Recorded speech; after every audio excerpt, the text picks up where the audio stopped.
주님, 저희를 친구 삼아 주시기 위해서 친구를 위하여 목숨을 버리면 이보다 더 큰 사랑이 없다고 말씀하시고, 친히 우리를 위해 피 흘리시고 살찌끼시고 물려주신 주님 감사합니다. 주님 우리를 사랑하신다고 하시기에 우리도 주님을 의지하며 주님을 사랑합니다. 나의 상처 입은 심령을 불쌍하게 하시고 위로케 하신 주님을 찬양합니다. 오늘도 우리를 해할 자가 많고 우리를 공격할 자가 많지만 주님 우리를 도우시고 인도하시고 주님의 날개 그늘 아래 보호해 주심을 믿고 주님 앞에 나옵니다.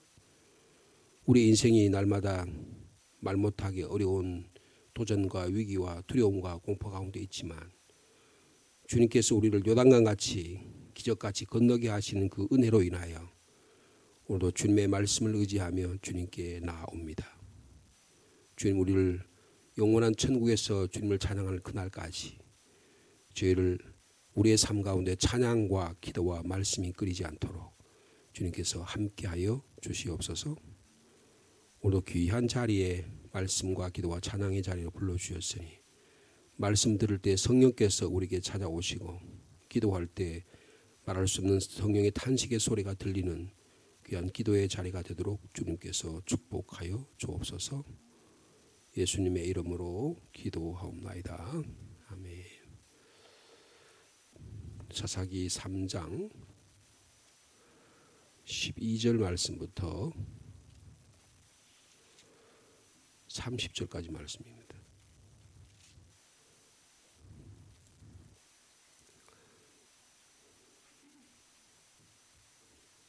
구약성경 사사기 3장 12절에서 30절까지 말씀 한 절씩 교독합니다.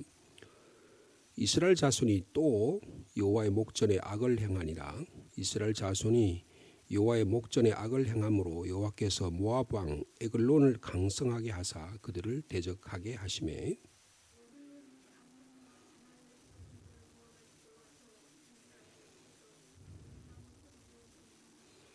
이에 이스라엘 자손이 모압 왕 에글론을 18해 동안 섬기니라.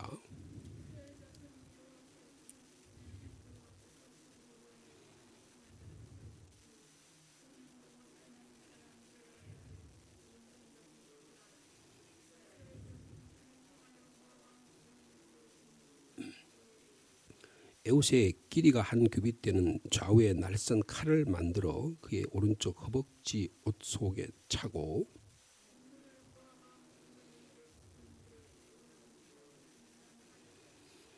에웃이 공물 바치기를 마친 후에 공물을 메고 온 자들을 보내고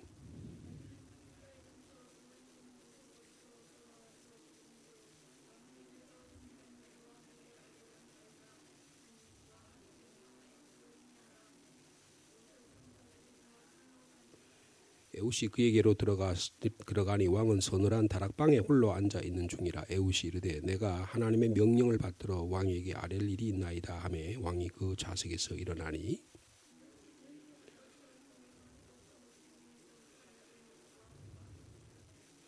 칼자루도 나를 따라 들어가서 그 끝이 등 뒤까지 나갔고 그가 칼을 몸에서 빼내지 아니하였으므로 기름이 칼날에 엉켰더라.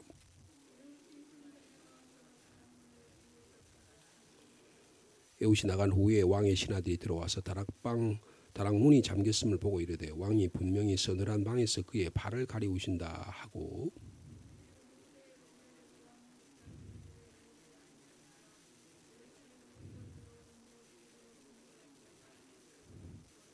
그들이 기다리는 동안에 에웃이 피하여 돌 뜨는 곳을 지나 스이라로 도망하니라.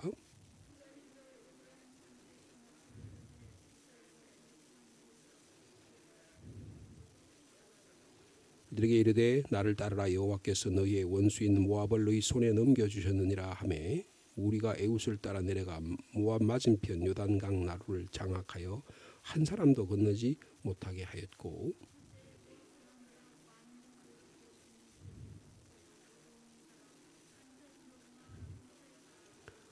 30절 말씀 같이 읽습니다.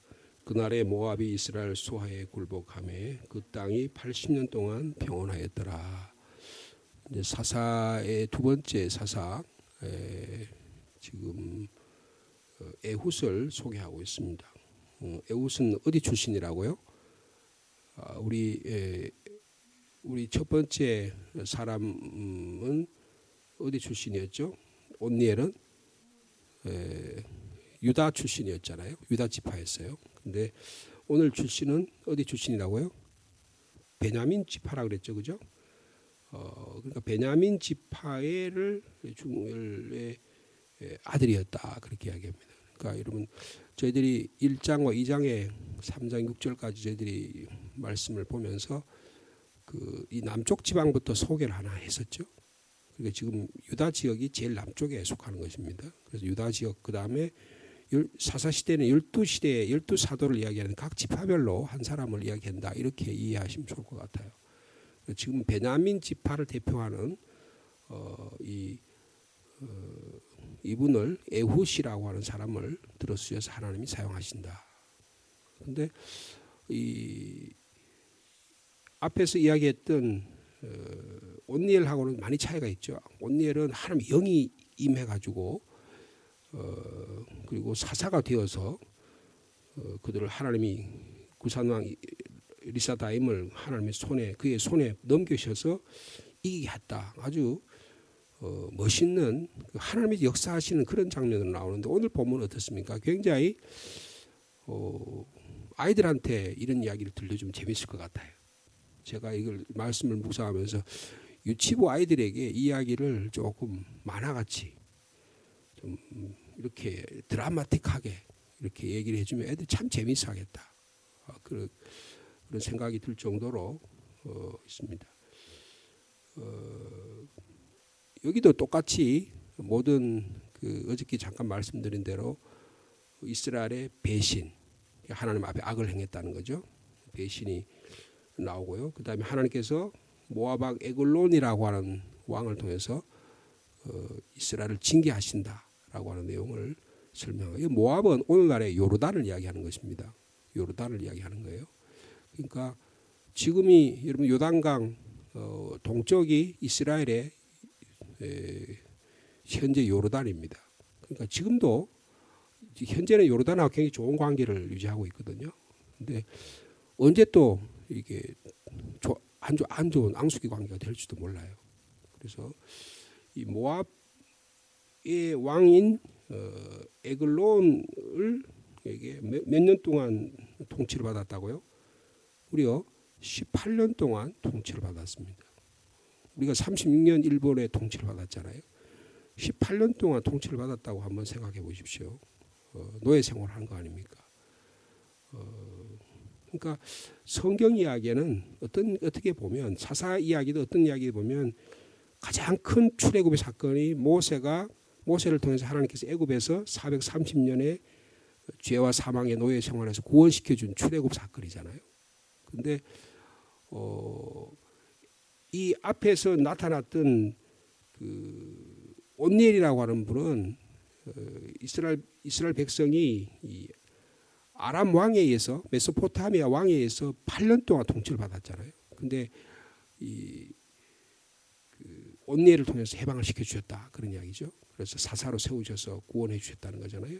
근데 여기는 지금 에글론 모압 왕이라는 걸 통해서 지금 이 왕을 통치가 무려 앞에는 8년인데 이거는 18년 동안의 통치를 받았는데 하나님께서 에훗이라는 사람을 통해서 해방시켜 주셨다. 그러니까 이게 사사기 어떻게 보면 사사를 세웠다는 것은 날마다 우리의 삶 속에 뭐가 일어난다? 출애굽 사건이 일어난다는 거예요. 우리를 억제고 있는 것들, 우리를 옥죄고 있는 것들, 우리를 해방시키지 못하게 하는 것들, 우리를 억압하게 하는 것들, 우리를 비참하게 만드는 것들, 우리를 건강하지 못하게 하는 생각들, 우리에게 다가오는 여러 가지 트라우마들, 이런 것들이 계속적으로 우리를 공격하는 거거든요. 그런데 이것에 대해서 하나님께서 누구를 세우신다? 모시와 해방자, 구원자를 세우셔서 우리로 하여금 해방시켜 주신다는 거예요. 여러분 오늘도 우리 삶 속에서 다가오는 우리를 옥죄고 있는 이런 것들로부터 해방받을 수 있는 진정한 자유와 기쁨을 누릴 수 있는 저 여러분의 사람이 되기를 축복합니다. 그런데 오늘 얘기에 등장해 재미있는 것은 뭐냐면 이 인물들이에요. 에훗이라고 하는 사람의 그 앞에 뭐라고 붙여 있습니까? 자, 15절에 보면 이스라엘 모압 왕 에글론에서 18년 동안 요르단에서 통치를 받아 억압을 당했어요. 그랬더니 이스라엘 자손이 여호와께 부르짖죠. 그랬더니 15절 중간절에 여호와께서 그들을 위하여 한 구원자를 세우셨다. 모시와 구원자를 세웠다는 거예요. 그는 베냐민 사람이다. 이 베냐민이란 말이 오른손의 아들이란 뜻이에요. 근데 베냐민 사람이면 오른손을 쓰는 사람인데 여러분 나중에 이게 20장에 가면요. 이 베냐민 사람들이 왼손잡이가 많습니다.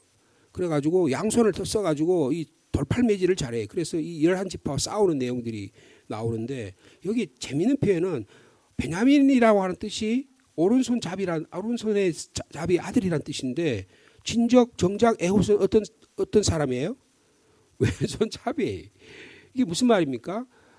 베냐민 지파 중에서 아주 못쓸 인간이라는 뜻이에요. 아주 소외된 인간이란 거예요. 아주 별로 쓸 가치가 별로 없는 존재라 그 말이에요. 옛날에 지금은 많이 문명이 돼서 왼손잡이 하면 천대를 안 하죠. 옛날에 어떻게 합니까? 왼손잡이 하면 오른손으로 꼭 쓰게 하려고 그렇게 막 왼손잡이 태어날 때 왼손을 잘 쓰는 아이들이 있잖아요. 그럼 어떻게 해요? 왼손잡이를 하면 되는데 글씨도 오른손에 쓰게 하죠. 그래서 저희 애가요, 저희 딸 둘이가 다 왼손잡이입니다. 저도 오른손잡이가 아는데 아마 집사람이 왼손을 잘 쓰는가 봐요.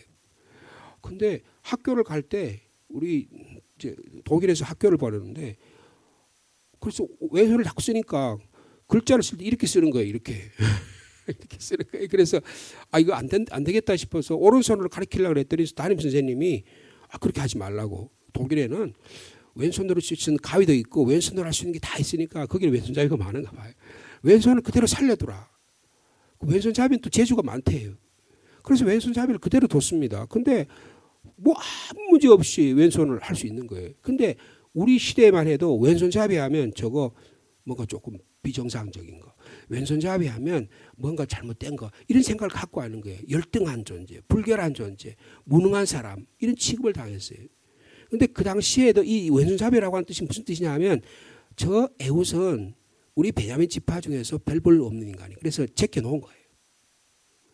별 없는 인간이라고 생각해요. 근데 하나님께서 누구를 들어 쓰셨다고요? 이 에훗을 들어 쓰셨다는 거예요. 여러분 이것은 대단히 중요한 의미가 있습니다. 하나님이 들어 쓰시면 하나님의 은혜 가운데 사로잡히면 하나님 우리를 들어 쓰시면 하나님의 사람으로 사용하신다는 거예요. 여러분 그러므로 우리가 우리 자신을 규정하면 안 돼요. 내가 내 열등의식, 내 자신의 가치에 있는 어떤 사고방식, 내가 나를 규정해가지고 나는 못된 인간이 나는 할 수 없어. 이것은 죄악에 가까운 겁니다. 하나님이 사용하시기를 원하시면 하나님이 들어 쓰신다는 거예요. 그래서 하나님이 들어 쓰시잖아요. 사람들이 의심스럽게 보는 그 열등의식을 가진 무능하다고 생각하는 이 열등자가 여러분 이 모압 왕을 제거합니다. 근데 막 군사를 데려가서 제거하는 게 아니에요. 혼자 단독으로 들어가서 아주 드라마틱하잖아요. 그죠? 아주 막 용감하잖아요. 그래서 제거를 합니다. 그 이야기가 오늘 여러분 근데 보세요. 여기 보면 이 에훗이라는 사람의 특징이 왼손잡이다. 첫 번째 특징이고요. 그 왼손잡이란 말은 어떤 뜻이 있다 그랬죠? 열등하다, 무능하다, 혹은 사회적으로 소외된 사람이다. 이런 뜻이 있어요. 근데 이 왕은 어떤 사람입니까? 여러분 에글론이라는 왕은요. 모압의 왕입니다. 18년 동안 이스라엘을 정복하고 지배한 사람이에요. 엄청난 능력을 가진 사람입니다. 근데 에훗을 소개하는 데 보면 무슨 소개하면 15절에 보면요. 왼손잡이 에훗이라 그 15절 후반절에 이스라엘 자손이 누구를 통하여 그가 누구예요? 에훗이죠. 에훗을 통하여 모압 왕 에글론에게 뭘 한다고요? 곡물을 바치. 이 곡물이라는 말이 히브리 말에 민하라는 말인데 이 곡물이라는 말은 제사를 드린다는 뜻이에요. 근데 이 사사기를 쓴 분이 아마 사무엘이 썼으리라고 생각하는데 이 사사기를 쓴 분이 뭐냐 하면 하나님께 곡물을 바치는데 그럼 곡물을 바치려면 뭐가 필요해요? 제물이 필요하죠. 그 제물이 누구라는 거예요? 누구라는 거예요? 왕이라는 거예요. 여러분 보세요. 에훗이 길이가 한 규빗 되는 좌우에 날선 칼을 만들어 제사를 드리려면 칼 가지고 그 곡식이나 아니면 곡식을 베거나 아니면 저걸 잡아야 될 거 아니에요. 그죠? 날카로운 칼을 만들었어요. 자, 그래가지고 어떻게 해요? 자, 17절에 곡물을 모압 왕 에글론에게 바쳤는데, 곡물을 바친단 말이 또 제사를 드렸다는 뜻이에요. 근데 그 에글론 왕은 막상 어떤 사람이에요? 매우 비둔한 자다. 이 매우 비둔하다는 말은 살찐소라 이런 뜻이에요. 자, 이걸 한번 생각해 보세요. 하나님의 사람이 칼을 가졌어요. 근데 곡물을 바친다는 건 제사를 드리는 거예요. 제사를 드리는데 제물이 필요해. 그 제물이 누구예요? 왕이에요. 하나님께서 사용하시면 적국의 왕도 제물로 사용하신다는 거예요. 하나님의 정의와 하나님의 평화와 하나님의 공의를 사용하시기 위해서 하나님이 들어 쓰신다는 거예요. 여러분, 때로는요, 나하고 전혀 맞지 않은 사람, 나하고 적게 있는 관계에 있는 사람, 그런 사람을 하나님이 들어 쓰셔서 하나님 영광을 드러낼 때가 많습니다. 여러분, 그러니까 꼭 그렇게 나빠할 필요가 없어요. 하나님이 들어 쓰실 때 나를 어떻게 들어 쓰냐, 하나님의 손이, 내가 하나님의 손에 붙잡히느냐 아니냐, 이게 중요한 것이 다른 게 중요한 게 아니라는 거예요.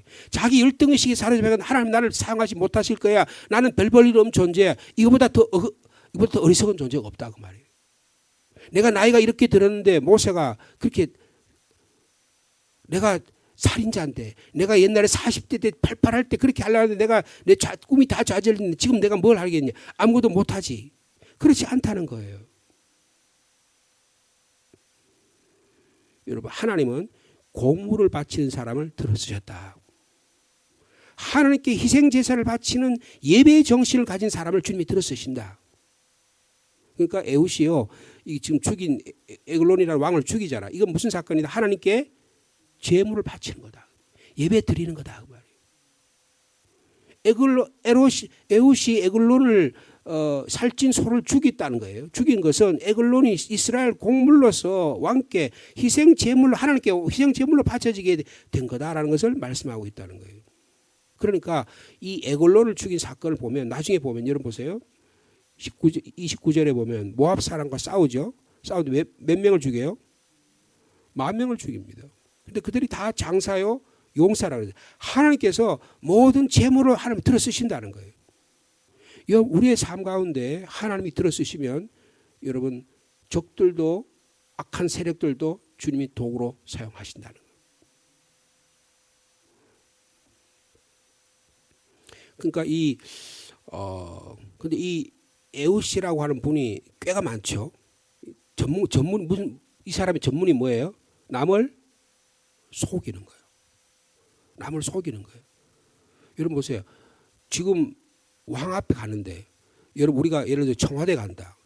그다음에 아니면 지금 청와대라 말 안 써요. 대통령실에 간다. 아니면 미국의 백악관에 가는데, 내가 가는데 그러면 어서 오십시오. 그럴 거 어떻게 할까요? 문 앞에서 샅샅이 보면 조사 다 하겠죠. 머리부터 발끝까지 뭐 입속까지 다 조사를 하겠죠. 내장까지 다 조사를 하겠죠. 그래서 혹시 비밀스러운 무기가 없나, 독침을 가지지 않았나, 우리 대통령을 시해하려는 정신이 그런 사람이 없나, 다 조사할 거 아니에요. 그 이후라기는 그거 박정희 대통령이 그거 못해가지고 어떻게 죽었잖아요. 그죠? 궁정동에 죽은 거 아니에요. 지금 이 사람이 왼손잡이에요. 그러니까 곡물을 바치러 갈 때마다 누가 갔어요? 에훗이 갔어요. 근데 이 에훗은 오른손잡이 왼손잡이에요? 그럼 갈 때마다 뭘 조사했겠어요? 사람이 갈 때마다 검사를 했을까요? 왕 앞에 검사를 했을까요? 근데 날마다 검사할 때마다 보통 칼을 빼면 이렇게 뺄 거 아니에요. 그럼 오른손잡이면 칼을 어디다 넣겠어요? 왼쪽에 넣겠죠. 그죠? 그래야 빼서 쓸 수 있을 거 아니에요. 근데 이 사람은 왼손잡이에요. 그러니까 다른 사람은 이 사람이 왼손잡이인지 아무도 몰라. 그러니까 이 사람 날마다 오른손만, 이쪽 왼쪽만 검사하는 거예요. 그러니까 이 사람이 속이는 거예요. 그래가지고 이 사람이 왼손잡이입니다. 드디어 하나님께서 마음에 결정하시 들어쓰기를 사용하시니까 보세요.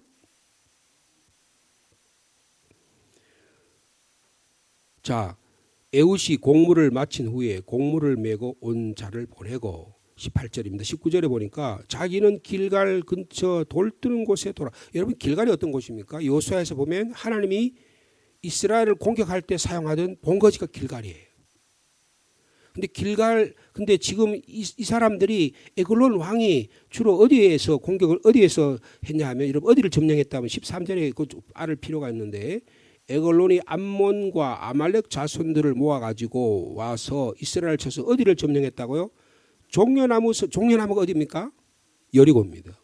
여리고는 굉장히 중요한 도시예요. 예수님 당시에도 여리고라는 건 세금을 거두는 요단강을 건너오는 저쪽에서 건너오는데 굉장히 중요한 도시예요. 지금도 여리고는 굉장히 중요한 도시입니다. 그리고 거기는 종려나무가 많고 물이 있고 그리고 오아시스라고요. 그래서 예루살렘에서 여리고로 내려간다라는 말은 여리고가 중요한 거점이라는 걸 말하는 거예요. 그런데 그 여리고를 점령을 했어요. 그러니까 이 요단강 지역의 동쪽 지역을 전부 다 점령한 거예요. 예루살렘 동쪽 지역을 다 점령한 거예요. 그런데 이런 통치를 갖고 있는 사람인데 왕을 시할 계획을 가지고 칼을 만들어 가지고 이 사람이 칼을 어디다 찼다 그랬어요? 오른 허벅지 이쪽 오른 허벅지 위에다 칼을 찼는데 크기가 얼마나 하다 그랬습니까? 예? 길이가 어디 있죠? 거기 길이 설명이 있잖아요. 16절에 한 규빗대는 규빗이라는 거 여기서 요까지잖아요. 그죠? 요 정도 되는 길이의 칼을 단도같이 비슷한 칼을 여기에 찼다는 거예요. 그러니까 저 사람이 오른손 잡을 걸 생각하니까 왼발에는 하고 다 검사했는데 없어. 그 날마다 이 사람은 날마다 18년 동안 가니까 한 번도 안 걸렸어. 18년째 동안에 저 사람이 믿으니까 검사를 안 한 거예요. 그 다음에 오른쪽에 칼을 찼어. 그리고 들어가서 이야기를 합니다. 보세요.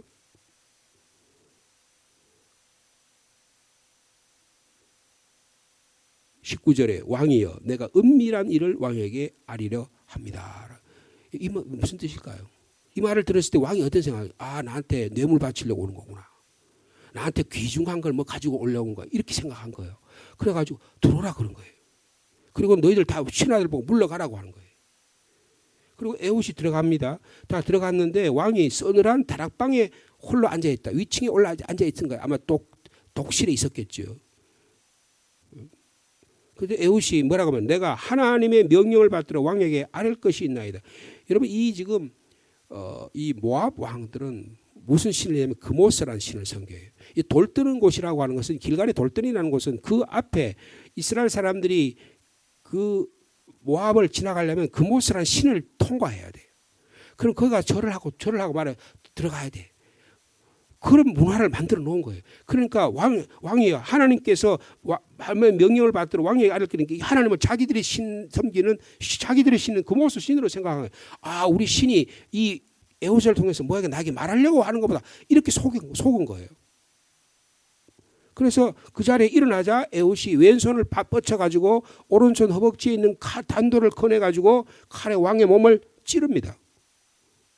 여러분 그 장면 한번 생각해 보세요. 근데 이 왕이 어떤 왕이었다고요? 몸이 너무 비둔해. 비계살이 너무 많아. 그래가지고 찌르니까 그 칼끝이 어디까지 갔어요? 등 뒤까지 갔습니다. 찔렀어요. 그리고는 그 칼을 뺐을까 안 뺐을까요? 안 빼고 그냥 뒀어요.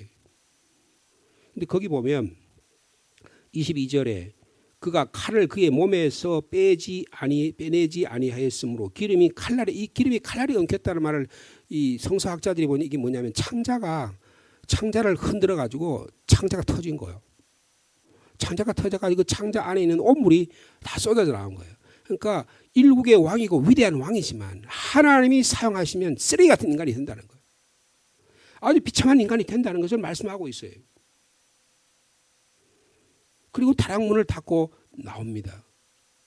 그러니까 신하들이 왕이 이렇게 늦게 뭐 하고 계시지 하고 기다리는데 왕이 서늘한 곳에서 발을 가리운다. 이게 무슨 말이에요? 큰일을 보고 있다. 그럼 화장실에 지금 사용하고 있는가 보다. 이렇게 생각했다는 거예요. 그래서 오래 열지 않으니까 열쇠를 가지고 들어갔더니 왕이 죽었더라. 자, 이런 이야기를 합니다. 자, 여기서요. 이 에훗이라는 사람이 왕을 속이는 이야기가 나와요. 여러분 이게 대단히 중요한 의미가 있습니다. 하나님은 속이는 자도 사용하신다는 거예요. 여러분 대표적으로 성경에 가장 속이는 자가 누굽니까? 그 사람 이름이 속이는 자는 뜻이 누구예요? 야곱이에요. 하나님 야곱을 통해서 사용하셨어요. 나 형 발 뒤꿈치를 잡는 자를 들어 사용하셨어요.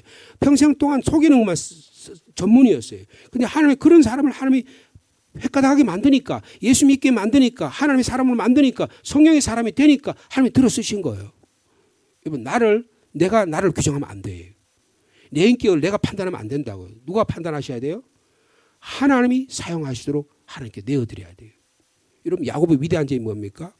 하나님이 사용하시도록 내어드리는 거예요. 에훗도 위대한 점이 뭡니까? 아주 불리하고 불결하고 무능하고 내가 볼 때는 열등한 의식이라고 생각하는데 하나님께서 들어주시면 하나님이 나를 사용하신다는 걸 알게 된 거예요. 여러분 모세는 어떤 사람입니까? 40대에 사람을 죽인 살인자입니다. 하나님 살인자를 사용하신 거예요. 여러분 다윗은 어떻습니까? 다윗도 살인자입니다. 우리아를 죽인 살인자예요. 강간범입니다. 하나님의 율법을 어긴 자예요. 근데 하나님이 그를 들어쓰셨다고요. 여러분 다윗은 바울은 어떤 사람입니까? 바울은 스데반을 죽인 살인 공모자예요. 살인 배우자입니다. 하나님이 나는 살인자와 같고 나는 쓰레기 같은 인간이지만 나는 지착동의밖에 안 되지만 하나님 들어 쓰신다고 하길 원하시면 하나님이 들어 쓰시는 거예요. 여러분 하나님이 애굽과 같이 속이는 자를 하나님의 공의를 위해 사용하신다. 하나님의 정의를 위해 사용하신다. 하나님의 평화를 위해 사용하신다는 거예요. 여러분 하나님이 사용하실 때 우리 자신을 내어드릴 수 있는 저와 여러분의 삶이 되기를 축복합니다. 그러니까 에훗의 이 인생을 보면 하나님의 은혜를 경험한 자예요. 여러분 하나님의 은혜를 다 경험하는 저와 여러분 되기를 축복합니다. 하나님의 은혜를 경험하게 되면 하나님의 정의와 하나님의 평화를 위해서 회복하기 위해서 하나님이 들어쓰신다는 거예요. 내가 하나님의 은혜를 경험해서 예수 그리스도의 은혜를 경험해서 그래서 어떤 신학자는 이 에훗의 사건은 이것은 예수 그리스도의 성육신 사건이다 이렇게 해석하는 사람도 있어요. 그만큼 우리를 들어쓰시고 우리를 비천하고 억울하고 연약하고 나는 아무것도 아니라고 생각하는 자를 하나님이 들어쓰시기만 하면 하나님이 귀한 사역을 감당하게 하는 것처럼 하나님의 은혜를 깨닫기만 하면 하나님의 정의를 회복하는 데 주님이 사용하고 계신다. 근데 어떤 사람들은 이런 생각을 해요. 사사시대나 여호수아 시대 보면 하나님 너무 막 잔인하다. 하나님이 사람을 너무 많이 죽인다. 신약에는 사랑의 하나님인데 구약에는 왜 이렇게 잔인한 심판의 하나님이에요. 여러분 그렇게 생각하시면 안 돼요. 구약에 이 애굽이라는 것은 뭘 말하는 거예요? 악을 상징하는 거예요. 죽음을 상징하는 것입니다. 폭력을 상징하는 거예요. 인간의 하나님의 나라를 만들려고 하는 것을 적대하는 적대 세력을 상징하는 게 애굽입니다. 사사시대에 지금 이 모압왕은 뭘 상징하여? 마치 바벨론처럼 애굽처럼 악을 상징하는 거예요. 죽음을 조장하는 거예요. 근데 폭력을 조장하는 거예요. 억압적인 제도를 만드는 거예요. 그것부터 하나님은 인간을 자유케 하시려고 하는 거예요. 하나님 이스라엘 백성을 통해서 복과 적과 꿀이 하는 땅에서 하나님을 찬양하는 사람으로 만들기를 원하시는 거예요. 그러니까 여러분 이스라엘의 역사를 보면 이제 이 사사기 이후에 사무엘 가면 무슨 제도가 생깁니까? 왕정 제도가 생기잖아요. 이스라엘도 왕을 달라 그러죠. 근데 왕정제가 결국 어떻게 하면 하나님의 뜻에 맞습니까? 안 맞습니까? 안 맞아요. 그래서 이스라엘의 왕정 제도가 폐망합니다. 멸망하는 왜 폐망시키는 거예요? 하나님께서는 하나님의 통치를 원하는 거지 인간의 통치를 다윗이 아무리 통치를 잘해도 솔로몬이 아무리 통치를 해도 그의 자녀들이 아무리 통치를 잘해도 하나님의 세력과는 관계없는 적대 세력이 된다는 거예요. 여러분 이 성경 전체를 통해서 흐르는 흐름이 뭡니까? 하나님의 은혜 위에 사로잡힌 자, 하나님의 공의와 하나님의 정의를 신은 자를 하나님이 뜻을 이루어가게 된다는 것입니다. 근데 이런 것에 반대되는 폭력을 만들고 억압을 만들고 죽음을 가져오는 것이 바로 우상 숭배요. 그리고 자기 자신이 삶의 중심이라고 생각하는 데서 생기는 거예요. 그래서 하나님 이것을 제거하기를 원하신다는 겁니다. 오늘 저희들이 에우시라고 하는 한 분의 열등한 분, 그리고 왼손잡이, 그리고 남을 잘 속이는 자, 그리고 그러나 하나님의 공물을 바치는 자 이럴 자를 통해서 이 하나님께서 이스라엘 민족을 살리시는 내용을 잠깐 살펴보았습니다. 우리의 삶의 모습이 어떨지라도 하나님의 은혜에 사로잡히기만 하면 하나님의 공의에 하나님의 평화를 위해서 사용하는 자로 주님이 들어서신다는 것입니다. 오늘도 하나님의 평화와 공의를 위해서 거룩하게 사용할 수 있는 은혜로운 저와 여러분의 삶이 되기를 축복합니다. 거룩하신 주님, 저희들이 애굽보다 나은 것이 없고 야곱보다 나은 것이 없는 속이는 자요, 날마다 내 자신도 보기에 별 볼 일 없는 자이지만 하나님이 들어 쓰시니까 하나님 은혜를 물 쏟듯이 우리에게 성령을 우리에게 주시니까 우리가 하나님의 자녀가 되고 하나님의 거룩한 일을 감당하게 해주심을 감사합니다. 주님, 하나님을 예배하는 자를 주님이 들어주시길 원하십니다. 억압 속에 있는 사람에게 하나님은 그 억압에서 해방되기를 원하시고 자유와 진정한 해방을 허락해 주심을 감사합니다.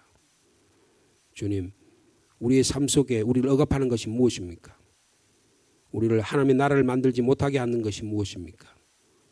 오늘 말씀을 통해서 깨닫게 도와주시고 우리가 안에 애국과 같았다고 할지라도 주님이 들어주시면 하나님의 귀하게 사용되기를 원합니다. 한 분 한 분에게 은혜를 나려 주옵소서. 이 아침에 이 교회 안에 하나님의 나라가 이루어지게 하시고 우리 각 가정마다 하나님의 평화가 이루어지게 하여 주옵소서. 모압 왕과 애굽과 여러 나라들은 하나님의 나라를 하나님의 평화를 저해하는 악의 세력들입니다. 우리의 삶 속에 하나님의 평화와 하나님의 공의를 하나님의 정의를 실현하지 못하게 하는 악의 세력들을 물리치는 믿음 주시기를 원합니다. 용기를 허락하여 주옵소서. 지혜를 허락하여 주옵소서. 그래서 우리 이 상주 땅에 하나님의 나라가 이루어지기를 원합니다. 하나님 나라 이루어지기를 애호과 같은 왼손잡이를 많이 들어쓰셔서 하나님 사용해 주시기를 원합니다. 그랬더니 18년 동안 노예 생활을 하던 자가 80년 동안 평화를 찾았다고 합니다. 주님, 우리의 삶 속에 평화를 허락하여 주옵소서. 우리의 마음을 억제게 만들고 우리를 과거에 현재에 사로잡히게 만드는 악한 트라우마들이 물러가게 하시고 주님이 주시는 성령의 능력으로 오늘도 살아가도록 주께서 축복하여 주시옵소서. 하나님의 나라 바라보며 하나님의 평화 바라보며 축복하며 살아가도록 주께서 역사하여 주옵소서. 가을의 문턱에 주님 자리로 불러주시니 감사합니다. 주님, 코로나가 점점 약화되게 도와주시고 주님, 저희들이 주님을 섬기는 일이 더 기쁨이 될 수 있도록 인도하여 주시옵소서. 이 한 주간의 목회 사역과 모든 일정 가운데도 함께 하시고 우리 성도들의 모든 일상의 삶 가운데 늘 주님이 동행하시고 하나님의 은혜의 삶을 살아가도록 축복하여 주옵소서. 기도의 제목을 가지고 주님께 고개 숙입니다. 육신이 연약한 자 치료하여 주옵소서. 자녀를 위해 기도하는 자 하나님 들으시고 응답하여 주옵소서. 믿음의 길 걸어가기를 원하는 자 하나님께서 힘을 주시고 용기를 주시고 성령의 충만함을 허락하여 주옵소서. 예수님의 이름으로 기도하옵나이다. 아멘.